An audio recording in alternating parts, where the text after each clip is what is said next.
Good morning, everyone. Happy Father's Day. hmm Mainly to you, Keith. You're a father Oh, yourself. What are I you I doing here? Are you am. supposed to be celebrating? I should be celebrating. I guess I had a little mini celebration this morning. I don't know. We had some fun last night, and we'll get back at it this evening. Maybe a little cookout or something at the house. But yes, I am lucky enough to have two great kids. Son Connor, my daughter Morgan. They're doing well, and yeah, missed my dad on Father's Day, no doubt about it. We had a lot of fun at the races, and dad and my grandfather and all my uncles. They all great guys, great fathers. So to all of the fathers out there, happy Father's Day. Remember your dads as well. And we couldn't ask for a more beautiful afternoon though at Laurel Park. This is really really nice. Yeah, Summer Yep. Turf Festival with those 3 stakes races, 10 races in total, and look at those conditions. Fast and firm. Currently 63 Fahrenheit, but I know it's going to go a little Mm-hmm. bit higher. Just kind of that perfect summer day, really. Summer's Oh, about to start, isn't it? On you, Tuesday, I think. I tell you, yeah. You said you were wishing to just kind of sit out there in the sun. You're gonna get some time in between races to sneak out there and get a little color. But we've got a big day going on. We'll talk to a little bit about it later in the car. We've got a car show. We've got whiskey. We're gonna have some tellers here at the paddock, some extra machines at the paddock. So come down. There's gonna be some action going on around here. Get yourself a cold beverage and enjoy the races. Bet a couple bucks and hopefully go home with a little bit more than you came from. It's always a beautiful thing about the races. You can go home wealthy. Yeah, I Like it. do believe we have a pretty cool looking Corvette Yes. behind us. I Yes. believe you know more than me Uh, about the car. No, it's beautiful yes. looking vintage car. It is beautiful. My brother and my brother-in-law, they've had some older vehicles, restored them. So yeah, they are definitely a fan of a day like this. Yep. Well, let's get going with the races here. We're going to start with race number 1. 5.5 furlongs on the turf. The distance rail set out to 70 feet. Optional claim starter allowance. Start of the early pick 5. Plenty of sequences coming your way today. Now, Keith, we're going to start with your top selection in Okay. here. It's the number 10, Tis Suzanne, and for trainer Anthony Ferrier. They've been trying to get this mare back on the turf for the last couple of times. I guess that is also her excuse for perhaps not running as Right. strongly on the main track. She just does better, it seems, on the turf as well as on the all weather.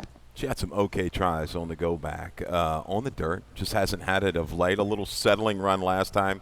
Taken wide for the stretch run, a little bit of a belated action. You don't really see it in the running line, but we saw it upstairs. We catch some things sometimes. Fergal Lynch. No, you do. He stays. He stays on Tis Susan Ann. I like that. She's had a tendency to flatten out in some of her races on the grass, so he's going to have to time the ride perfectly. This is a tough race. I've got like 4 or 5 races on these PPs, and when I was doing the morning line, tough, scramble, no clue. Okay, that's what you've got today. You're going to be having to work through these races, come out with some prices. We saw things get back to normal yesterday with the prices, right? We had some really good prices here at Laurel, but I'll take a shot. I think the 10 will hold at fair value. Yeah, I like her underneath. I landed on a Fandy here. She looks on paper to be one of the speedsters. It's been coming up to a year since we saw her, though. That's, I guess, one of the unknowns. She came back with a win at Yeah. Delaware, showing that actually a longer break doesn't bother her at all, that she still holds that level. She has the fitness to show for it. I think she's going to continue her streak because she's now looking for a 3rd win in a row. Won't get her at 8-1 today. Somebody they bet early 1-2 should come up. I wouldn't accept anything less than 5-2. I would think in this opener today, maybe even 3 on a horse. But yeah, I thought that was a good try. A little patient, light, steady around the turn. Was able to shift out and grind them down for the win.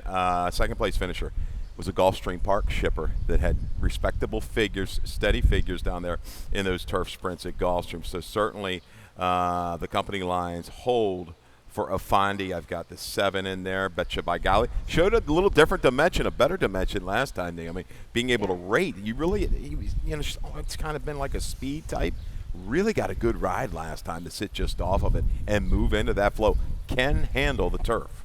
Yeah, no, I liked her underneath because I thought that last effort was very impressive. Like you said, showed that she can come from behind because I'm not sure she's fast enough to get to the Correct. lead in here. So she needs that kind of extra tool in her Yes. toolbox as we move on to race number 2, which is the start of the early pick 5 as well. Keith, Yeah. how are you going to get some money for today's sequence? Because when it finishes race 5, we then still have plenty more to come. Oh, we've got a good 10 race card here today. Lots of action. I hope I brought enough money. I hope the ATM machines are open. They should be. But yeah, 1, 3, 4, 5 to get you started. 2-year-olds. These are the fillies going 5/8 of a mile. Scratch the 7. meet sweats. I had the spread in here. Little price shot. We'll talk about Gormley's Gabriella.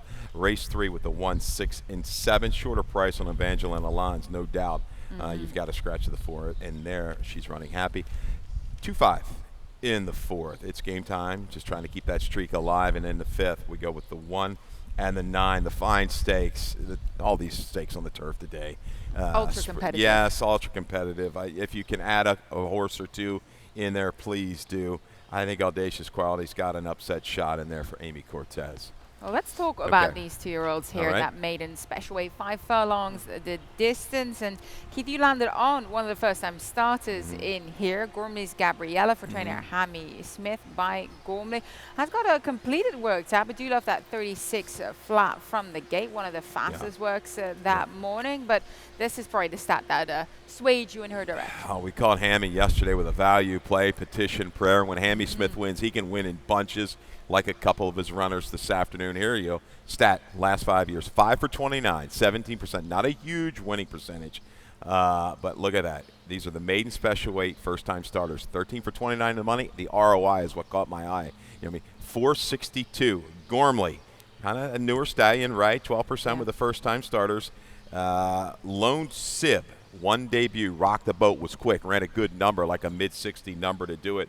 The works are good. I go back to Ellery. I'm very familiar with that training center down there in South Carolina. You gotta work 3/8, 37-1. That's like 35 up here. That's quick. Okay, that's a deep surface. You visited there before, right? I've been there a slew of times. I think I've called the races almost 25, 26 years at Ellery. So yeah, that's getting it.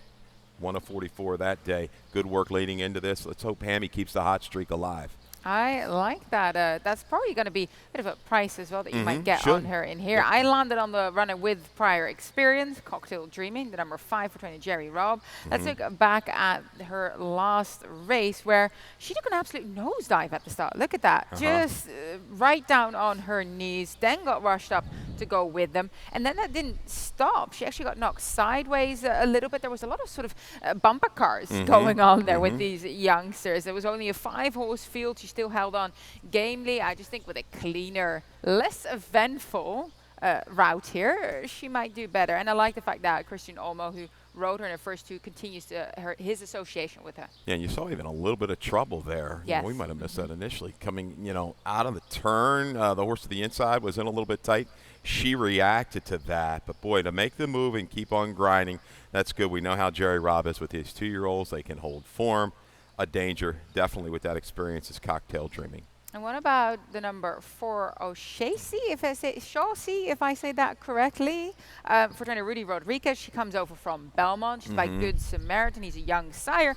But all 4 first-time 2-year-old starters have hit the ball for this side. Now, that's a very good indication. Now, she was also an expensive OBS sale, $155,000. I think she breezed in 10 seconds flat. So clearly, she's got a bit of pace. Quick breeze. Yeah, he spent $155. That's a good amount of money. First foal, right? An unraced mare. This one really must have caught their eye. Rudy's been going great guns with the firsters. Over the last couple of years, he's 20% with these first-time starters in ROI. Going close to $4, so that's pretty strong. When he comes down here, he certainly means business.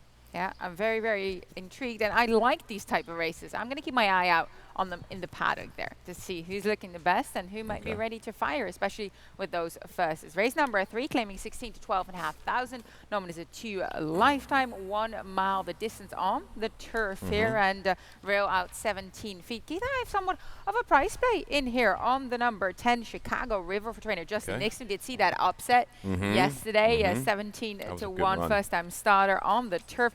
She made her turf debut going longer, Chicago River.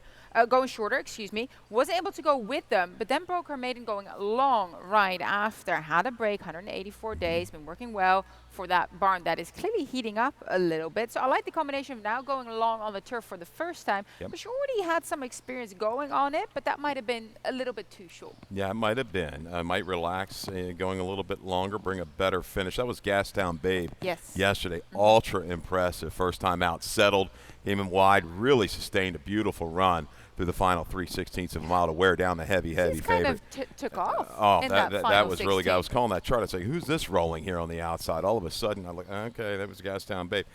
37.60. Big 70 buyer for that one. Watch that one down the line. Yes. Yeah, I'll throw the 10 in there. Evangeline Lines looks like the horse to beat, maybe to deny. Should set a perfect stalking trip to the inside. A mile back to the mile, I think, is good. Boniface with a winner yesterday in New York, teaming up with Trevor McCarthy. That horse, dropping down. She's stakes placed. She might find a new home. You never know after this today. I think the 6. Definitely with the scratch of the 4, she's running happy, is going to be a forward factor throughout. Yeah, Pike. She is returning from a lengthy layoff, though, 306 day away, but also dropping back down to this level. And the barn has been doing pretty decently as well. Patrick News kind of heating up belatedly, so we'll see how she fares. And we got to go with my long shot kind of play here. The 7, little shot on top. Hammy again. Sweet Talia with John Barbosa and the deadly team. He went and sought out Barbosa. Hasn't been on the turf, but yeah, by divining ride, that's okay. And Majestic. This is a half to a grade 3 stakes place runner. Gentleman's Kitten, 5 for 15, 256,000. I think a little extra ground. The mile might just be perfect for her. She could draft up in and make her run. That's my price user in race number 3. I can tell that you're hoping that the Hamilton Smith bond is going to Let's have hope. a good day I'm hoping. so Come on, far Hammy. today. So Yes. we'll see how things go. Race number 4 is the starter allowance here, mile 16 at distance. Started the middle pick 4. I decided to have a look at the middle pick 4 today. I thought it was a fun sequence, not an easy sequence. So I'm hoping I'm going to be right. 2 deep here in race number 4. Keying around, it's game time. Was in terrific form as well as Kragenwagen for trainer Ian McMahon, who's going to be very fast early. Then race number 5, 3 deep there, 139. That fine stakes is really hard to figure out. I went with Cannons Were as well as some kind of magician who's aiming to defend his crown. Won this last year. And then on the outside, the number 9, Audacious Quality for Amy Cortez, I like as well. Race number 6, 3 deep there, 1A, 5, and 6. That allowance field. And then race number 7, the final race in that sequence. Another stakes event here. 3, 4, and 8. Of course, Darien is going to be tough to beat in this spot, but I don't want to get caught out by a Hall of Famer bringing in Poppy Flower, the number 3, as well as the number 8 on the outside, Artos for George Arnold, who once she finally got a good break, second time in America, did much, much better in the Mamselle Stakes at Churchill Downs. So there's a little bit of quality in there. Very That's the deep only, field. the only stakes race that isn't for the Maryland-bred Maryland side. So you see these out-of-town horses coming in as well. $27 is that ticket in race number 4. So let's discuss your selections in here, Keith. Let's start with It's Game Time. Both of us look towards Jamie Ness to get the victory here. He seems to be in peak form. He's won his last 2 at this level, including here at this track, including besting Tide as well, who'd been on a roll as well, so he wasn't the easiest foe to best. Had a stalking trip last time out, the time before. I envisage a similar scenario here. Yeah, was able to overcome, a 3-wide trip. You see it most of the way. Going for 3rd straight, I think works out another beautiful trip to the inside as well today. Should be able to sit behind rivals and then find a way out around that final turn. When Ness gets these horses going, these lower level claimers, mid-level claimers, they seem to hold form and just keep going. So I think It's Game Time can keep the streak alive. Might have to beat Kraken Wagon. These two not separated by much last time out.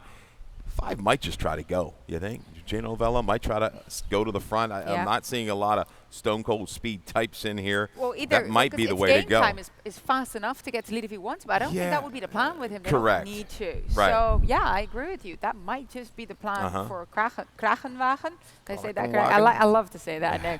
He needs the lead, so he's going to go for it. He's best when he's on the lead, so that's what we both have him in our exacta, as well as the number 6, Bahama Channel, who 3 back, put his nose in front, did get DQ'd. But in his last race at Pimlico, that was a gutsy effort. He was going wide. He was doing all the way to the wire. Only got bested by a smaller margin into 3rd. Yeah, into some slower fractions. Another one that can be close and drop in. Barbosa will be able to save ground in here, I believe, and move up to it. I like Bahama, and that's a kind of that price user. If you want to enhance that exacta or trifecta, I think this is a horse that holds steady form. Very good over the Laurel surface. Now, race number 5 is the first of our 3 stakes events today. The Find Stakes for the Maryland-bred Maryland sired, mount 16 on the turf at the distance. And look, Keith, this is wide open in my books. Let's start with Audacious Quality. You have him on top here, the number 9 for trainer Amy Cortez. We look back at his last race. That was in first level allowance right here at Laurel park. It was a patient ride, I thought, by Dennis Araujo. He kind of slingshotted him around the bend a little, but he was able to absolutely inhale the field belatedly. I mean, I thought he made it look easy in that final furlong. Great ride. Settled, just drafted in, snuck up the inside, moved with ease, leaving the 3/8. The key, you got to make sure, you got to be careful here. This horse likes to lay in a little bit. You saw that drifted in from that right-handed stick, but he corrects here and really just blows by the heavy favorite in this race, right? Definitely stepping up in the steeper waters, but look at him going through the wire. He is running through the wire. I like that. He's got recency over some of these other runners that have more experience, no doubt. I'm rooting for the smaller barn here, the underdog, right? Amy Cortez. Let's get it done at a square price with Araujo. I love that. If this horse can get behind some cover, I think he just hold it there. He'll time that run and come rolling at a good price. Yeah, I was kind of on and off. I have Cannon's Roar on top because I feel like he's one of the quality horses in the field. Sure. But the problem is he is coming in after 239-day layoff. Now he's doing well at home. We spoke with Dale Capuano saying, he's doing everything right. But of course, the question mark will be, is he going to be sharp enough, the bestie? So I'm taking that chance, but you were highlighting the theme here. A couple of horses coming in from these kind of longer layoffs. Yeah, some kind of a magician who got very, very hot. John G now has a race to be determined. Yeah. They're all capable. A lot of these horses have similar running styles. They're further back, 8-10 lengths out of it down the backside. Then they make those steady runs. I like this sharpness, and you saw the ease in which Araujo was able to get Audacious Quality to move up around the turn. So use that to the advantage. Cannon's Roar, he's come off a couple big layoffs, right? The last 2 years are basically the same layoffs. Was it 239 and 240 days, a day apart? Comes off it well. And he's been going, off the break. He's been running them sprints of late the last couple of years. First is now going long. But look at the work pattern, and the works are sharp. There is not a lot of speed. Cannon's Roar with a good break will be forward a long way in here. Well, how about a little bit of an unknown? I see you don't use him. Plop the dots. Last turf race that he ran on was in October of 2020 at Belmont. He ended up running 773 Meyer. Before that, Jersey Derby at Monmouth with a 4th. But since then, he's really come into his own. He's held his level at stakes races. I loved his race last time out, really grinding it out. That was a near career best last time out. That 93 for trainer Claudio Gonzalez. He's by Uncle Mo. Uncle Mo's can run on both dirt and turf. Give him a small chance on he's going to be my exactus, no doubt. You talked about it, right close to a top last time out. We liked him last time out, got an okay price, I thought, on the main track. So, you're right, his top turf, he hasn't, but a 78. What's going to win this race? 82, 83, you would think. Doesn't have to move up much off of prior turf efforts. Love the race. Great job by Marie Kazenko, our stakes coordinator, and the racing office today putting together this card. Really good betting card. Quality stakes, a great job, because they don't get enough credit for what they do day in and day out. Not an easy job. No, great fields lined up here. But stay with us. We'll be back with the 2 other stakes, as well as the 5 total races on the second half of the card. And here comes Point of Entry. Point of Entry's taking the lead. Point of Entry wins.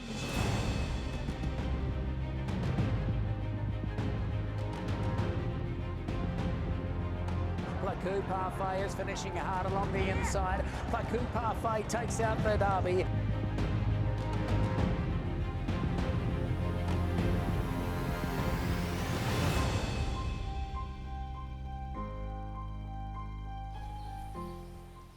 Welcome back to Laurel Park Summer Turf Festival, as well as Happy Father's Day. We're on race number 6 out of 10 first level allowance for Maryland bred and Maryland sired. 5.5 furlongs, that sharp sprinting distance. We landed on the same horse here, Keith. Got Super Love. Not hard to find in this field, right? Unbeaten for trainer Damon Delodovico. Was able to get the better of a talented firster on his debut, and Sugar Ray Leonard backed it up with a nice sort of pressing trip before drawing away. Like, this is going to be his biggest challenge so far, though, going up against Elders for the first time. And I don't know if he's going to get an easy front-running spot. He might have some company. Yeah, he could. Free Square is going to be going great guns, I'm sure, from the inside. He's quick. He's going to have to deal with this. But this guy's been professional in both wins. The only maybe knock you can kind of give him is that the horses he's beaten, they haven't come back to run well. Rominsky has struggled a little bit. Sugar Ray Leonard got beat, didn't really kind of throw in a big effort. But take nothing away from his efforts. They've been good. He was tenacious to the wire last time with a clean break. He should be sitting just off a Free Square. He might actually just be a touch quicker, too, when they leave the 3/8 to kind of maybe try to separate.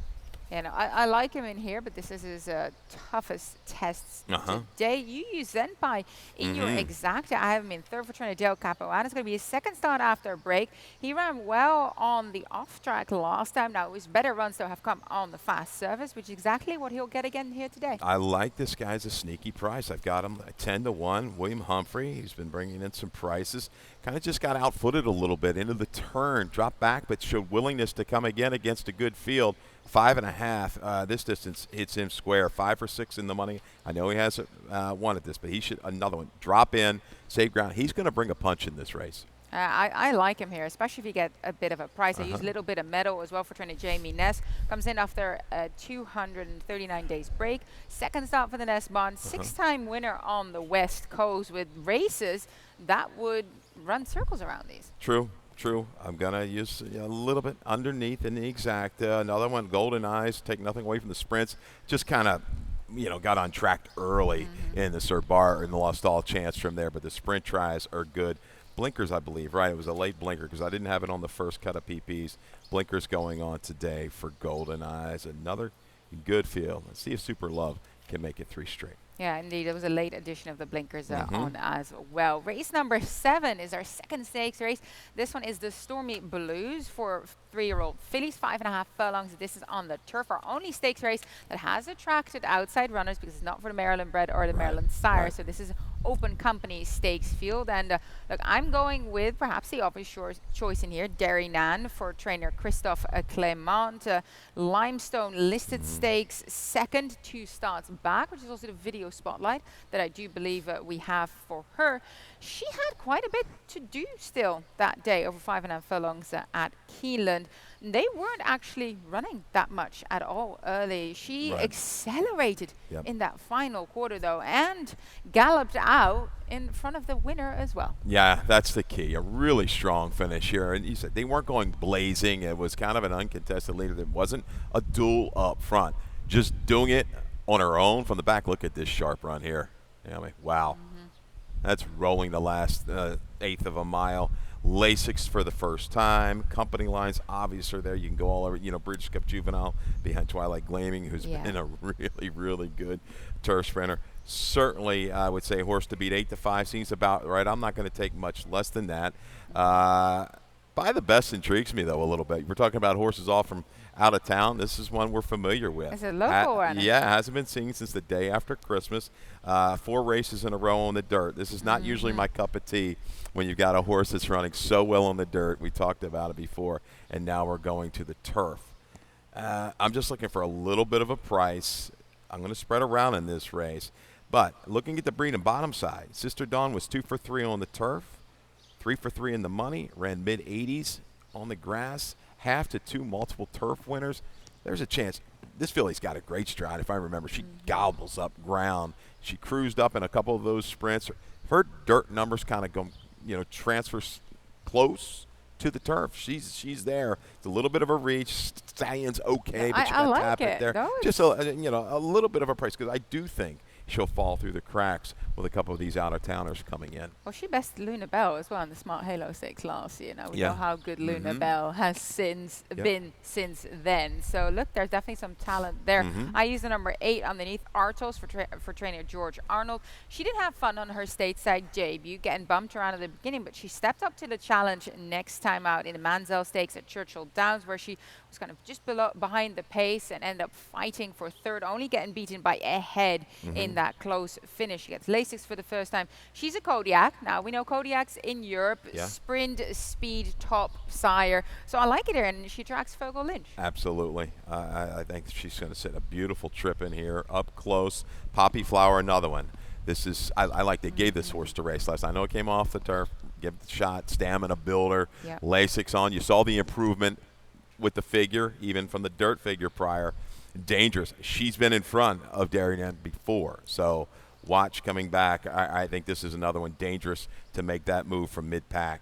Should love the 5.5 here behind good horse. Squala Princess face the right guy. Yep. Gotta Yeah, use no, puppy this is plow. a great field lining up. Uh-huh. I use Visby, by the way, underneath for trainer Okay. Justin Nixon. She actually worked on the turf with yesterday's winner, Gastown Babe, who returned a 70 buyer. And the dam is a half to graded turf winner, Surgical Strike, who Justin Nixon had experience with as well. She's by Midshipman. Midshipman does well with his turf sprinter. She's still a maiden.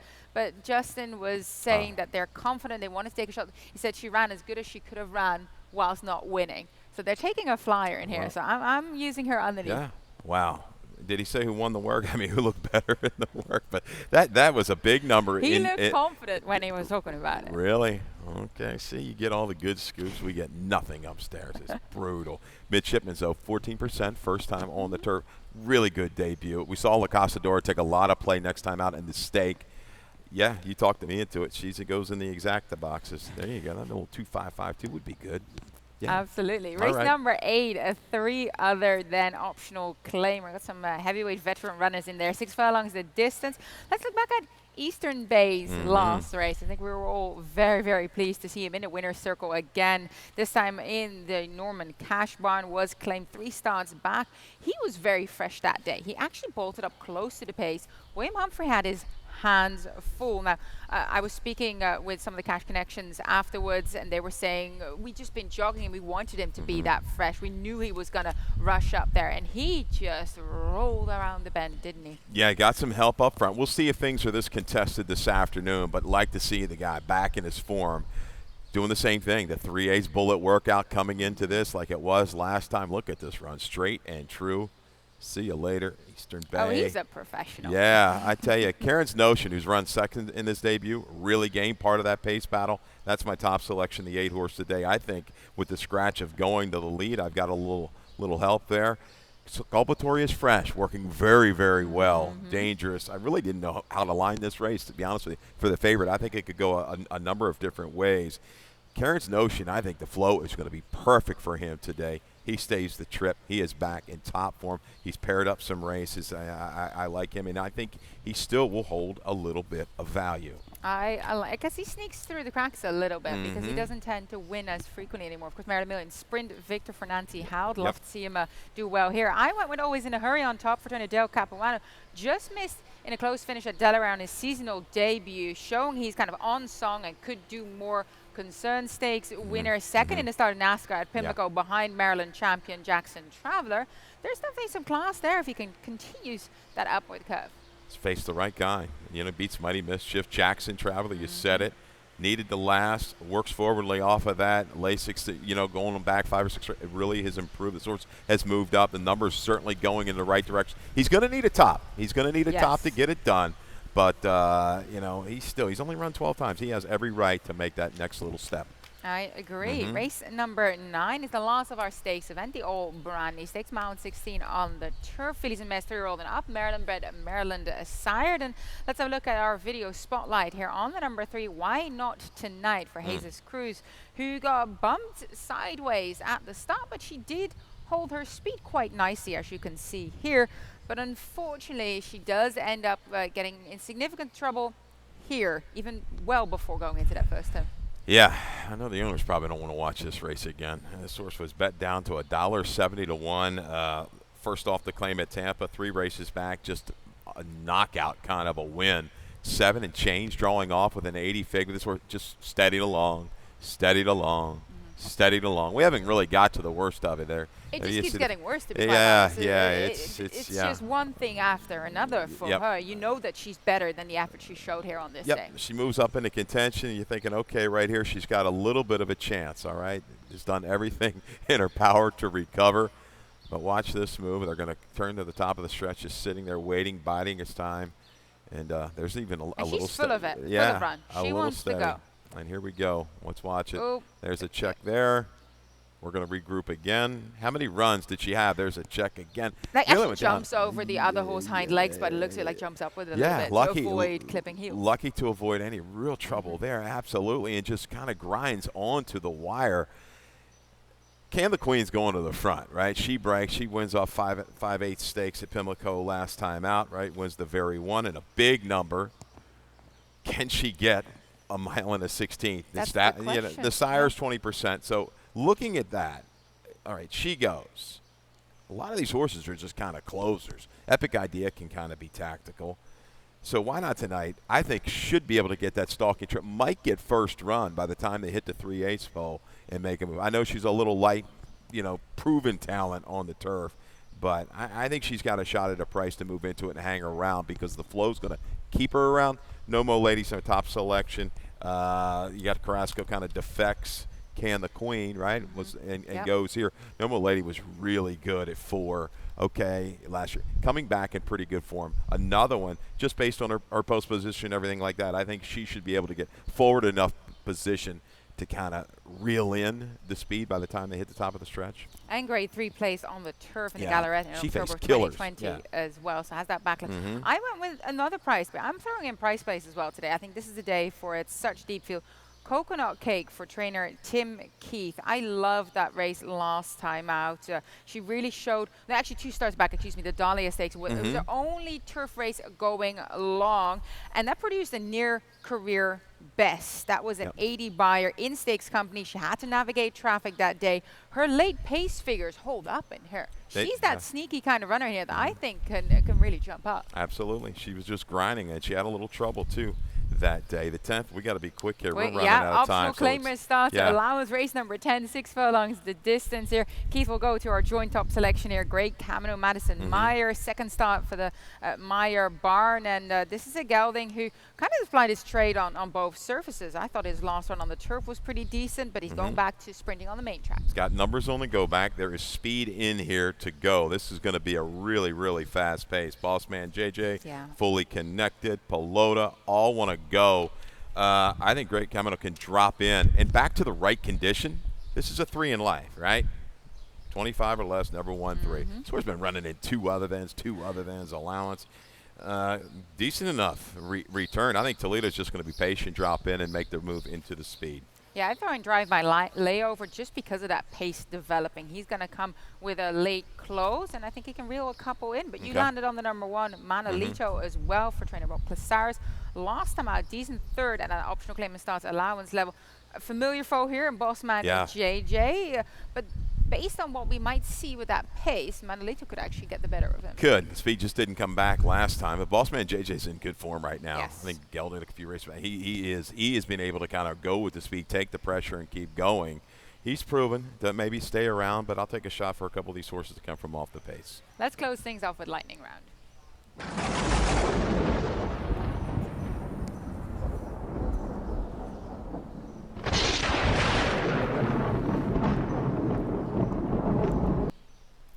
Well, the crowds are already gathering.